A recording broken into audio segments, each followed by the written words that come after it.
तो सबसे पहले मैं सभी संतगण और मेरे भाई बहनों और मेरे गुरु भाइयों सभी से निमंत्रण करूंगा कि जोरदार गुरुदेव का नारा लगाएंगे, दोनों हाथ उठाकर। परम पूज्य गुरु हरिवंश सिंह बाबा की महाराज शिवपंथी सत्संगन कार्यक्रम में सभी भी गुरुदेवन जो नामन भाग लेनन करता, गुरुदेवन जो ज्ञानन भाग लेनन करता, आज अपनो कुदु कुदु घने नापे कथा भी आई रही 200, 400, 500 रुपया पेट्रोल भाविन भी आ रही है।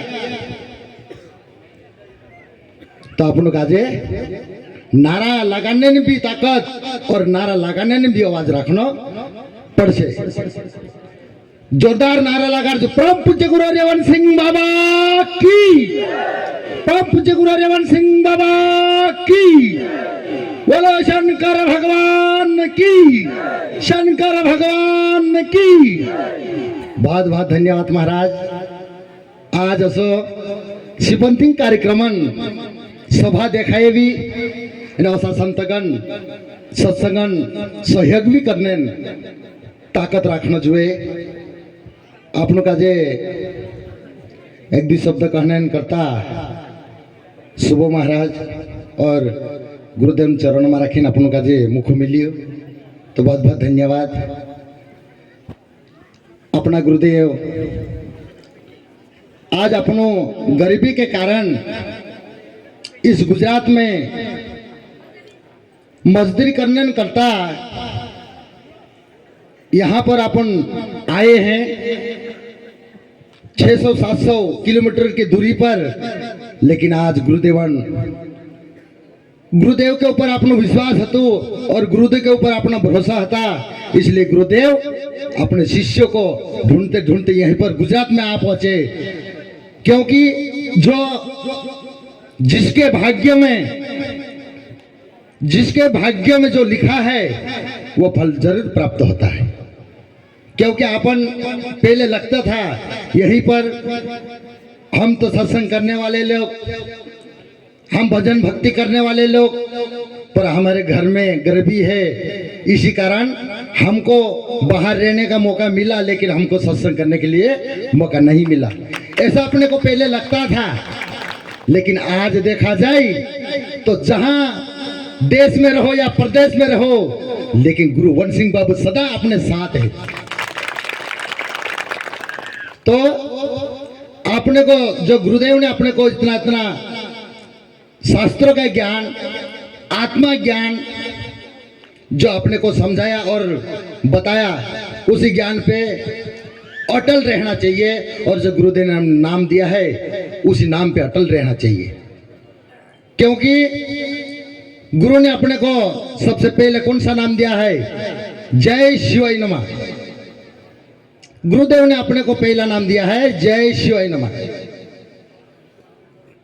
तो जय शिवाय नमः हाथ में लीन, जय शिवाय नमः मुख में लीन, अपन सभी संतों से प्रणाम करते हैं। तो जय शिव नाम कहने से क्या होता है? जय शिवाय नाम कहने से शिव और शक्ति नमन होता है। क्योंकि अपन एक ही नाम लेते हैं, केवल जय शिवाय नमः, तो शिव और शक्ति नमन साथ साथ हो सकता है। ऐसा ही नाम गुरुदेव ने अपने को दिया और उसी नाम पे विश्वास रखिएगा और उसी नाम पे अटल रहिएगा। यही नाम तारने का बताया है गुरुदेव ने अपने को। तो एक समय में गुरु मच्छंदरनाथ और उनके शिष्य गुरु गृक्षनाथ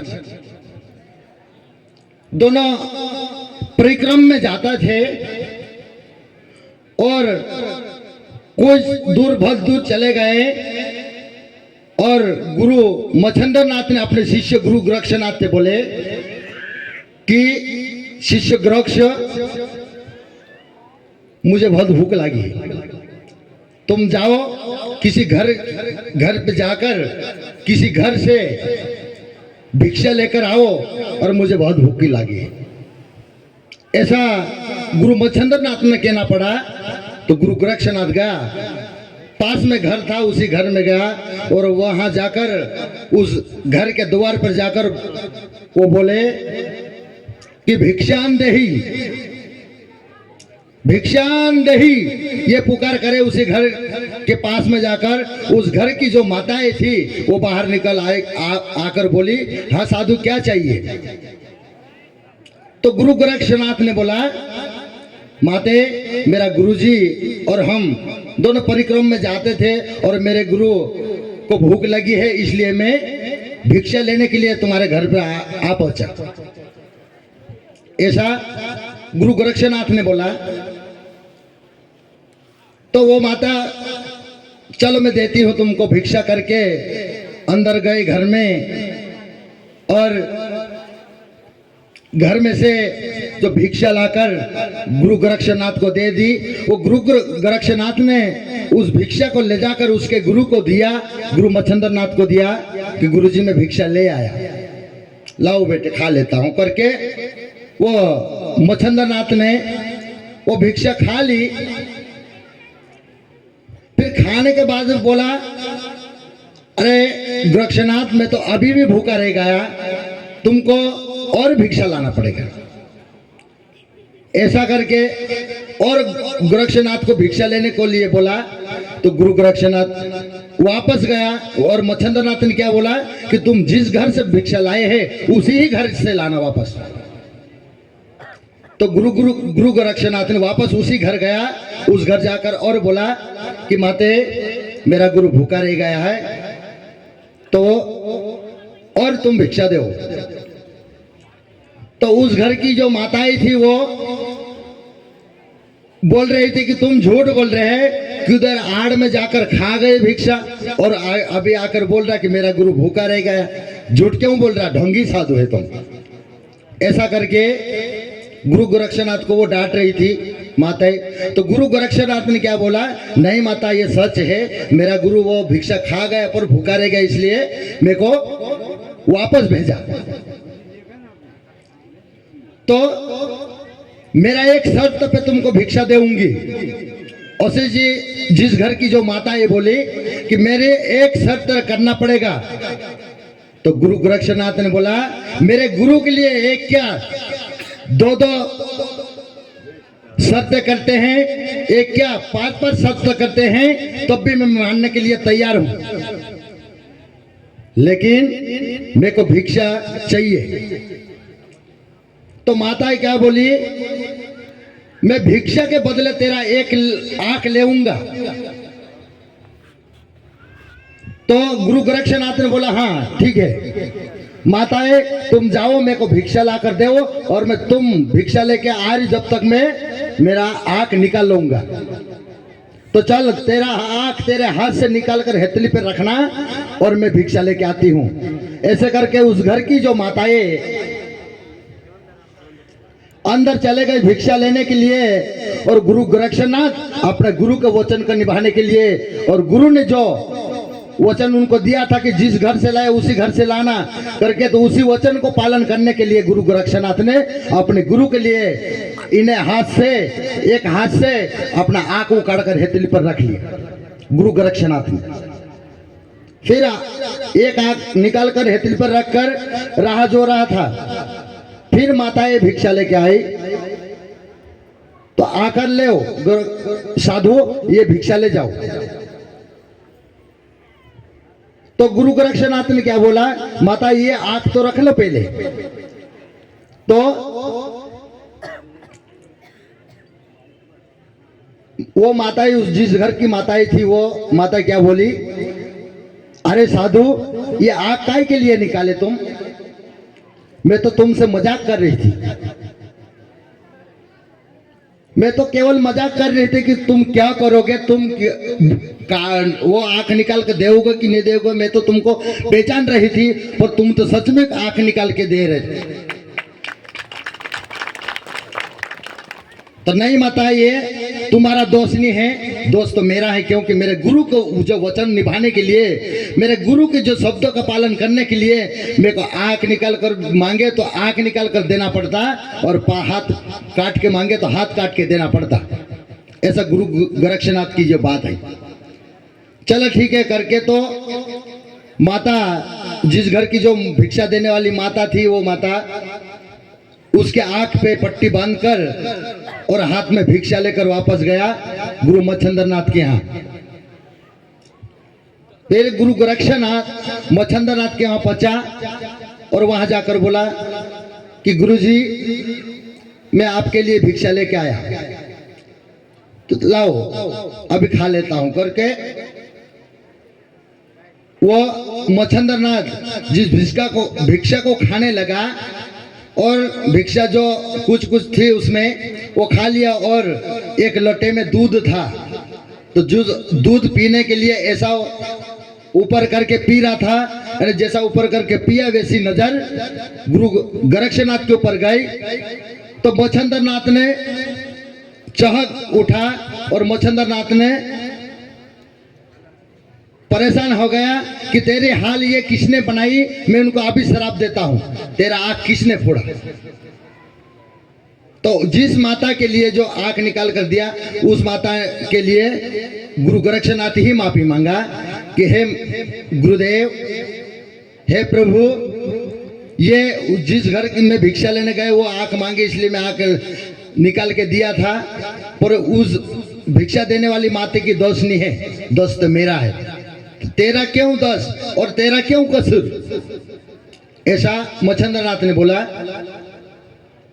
तो वो बोले, मेरे गुरु के शब्दों को पालन करने के लिए, मेरे गुरु को वचनों को निभाने के लिए मुझे कुछ भी करना पड़ता, क्या फर्क पड़ता।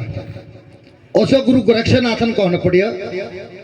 उसके बाद चलो ठीक है, कुछ बात नहीं करके वो मच्छंद्रनाथ जैसा आशीर्वाद दिया, तो उसका गुरु गोरक्षनाथ का आंख वापस बना दिया। फिर ऐसे फिर आगे परिक्रम में चलते गया, और आगे जाकर जैसे उनके कुटिया पे पहुंचे, और कुटिया पे पहुंचकर वह और जहाँ जो गुरु माता थी वहां पर पहुंचे, और जो गुरु माता वहां आश्रम में रुके, और जिस आश्रम में जिस माता का जो लड़का था उसका नाम था मणिनाथ। फिर वहां जाकर रुके। फिर वो मच्छंद्रनाथ ने गुरु गोरक्षनाथ से बोला कि गुरु गोरक्षनाथ, तुम जरा मणिनाथ को संभालो। तो ठीक है गुरुजी, संभाल लूंगा। ऐसा करके गुरु गोरक्षनाथ मणिनाथ को इधर ले जाके खिलाता था, खिलाना देता था, कुछ बताता था। ऐसे करते करते में फिर जिस मच्छंद्रनाथ की बात निकली कि गोरक्षनाथ, तुम नदी गंगा जाओ, और गंगा जाकर मणिनाथ को तुम नहला धुले के लिया। ऐसा करके गुरु मच्छंद्रनाथ ने बोला, और जिस मणिनाथ की जो माताएं थी वो भी बोली कि तुम जाओ, ठीक कर रहा है गुरुजी, तो तुम भी जाओ और मणिनाथ को नहला धुला के लिया ना गंगा में से। ठीक है गुरुजी करके वो गोरक्षनाथ मणिनाथ को लेकर गंगा गया, और गंगा जाकर मणिनाथ को, गुरुजी ने तो बोला है कि मणिनाथ को नहला धोला के लाना है, तो जो गुरु ने मेरे को जो काम सौंपा है वही काम मैं करूंगा। ऐसा मणिनाथ गोरक्षनाथ का कहना था। फिर मणिनाथ को गंगा ले जाके और नहला धोला के लाना गुरुजी ने बोला है तो मैं नहला धोला के ले जाता हूं करके मणिनाथ का 2 पैर पकड़ के पानी में डुबाया और वापस निकल कर पीट पीट के फिर पानी में डुबाए, फिर निकाल कर करके मणिनाथ की पूरी हालत बिगाड़ दिया। सब उसकी हड्डी हाथ पैर सब टूट गए, सिर फूट गया, सब अलग अलग कर दिया। फिर इकट्ठा साल में ऐसे टवाल में इकट्ठा करके बांध कर मणिनाथ को ले आया और जैसा ही बांध कर लाया और लाकर बोला, हे गुरुजी मैं मणिनाथ को नहला धोले के लिए आया। तो वो माताएं कुछ काम में लगी ली थी। वो माताएं क्या बोले, तुम मणिनाथ को नहला धोले के लिए आया? हाँ माता ये लिया आया। जाओ तो उसको छत पे सुखा दो। तो गुरु गोरक्षनाथ ने मणिनाथ को छत पे ले गया और छत पे ऐसा सुखाया कि उसका सिर अलग, पांव अलग, हाथ अलग, ऐसे तोड़ फोड़ के लाया था ने, जैसे ही तोड़ तोड़ के अलग अलग करके सुखा दिया मणिनाथ का। फिर सुखा के वापस आया, वापस आकर बोला कि माताएं मैं मणिनाथ को छत पे ले जाके सुखा दिया। फिर वो माताएं समझ गए कि ये मणिनाथ को सुखा दिया बोल रहा था, ये करा क्या? जाकर माताएं ने जाकर देखी तो वो तो मणिनाथ की पूरी हालत बिगाड़ चुका था, मणिनाथ को सब मार डाला था। फिर वो माता रोती ही बोली कि मेरा मणिनाथ के हाल क्यों ये बनाया तूने, अभी तुमको शराब देती हूं, ऐसा वो माताएं बोली। फिर गुरु मच्छंदर नाथ भी आया, वो भी बोला तेरे को ऐसी हालत करने का थोड़ा बोले थे, तुमको तो नहलाने के बोले थे। तो वो गुरु गोरक्षनाथ ने बोला कि नहीं गुरुजी, तुमने जो मुझे बोला था वही काम में करके आया। तुमने बोला मेरे मणिनाथ को नहला धोला के लाना, तो मैं तुम्हारा मणिनाथ को नहला धोला के ले आ, मेरे उसमें क्या कसूर है? ऐसा गुरु गोरक्षनाथ ने बोला। तो गुरु मच्छंदर नाथ ने उसको शराब देने की कोशिश करा। क्या बोला कि मैं अभी तुमको शराब देता हूं कि तुमने मेरे मणिनाथ को क्यों बिगाड़ दिया, मेरा मणिनाथ को क्यों मार डाला।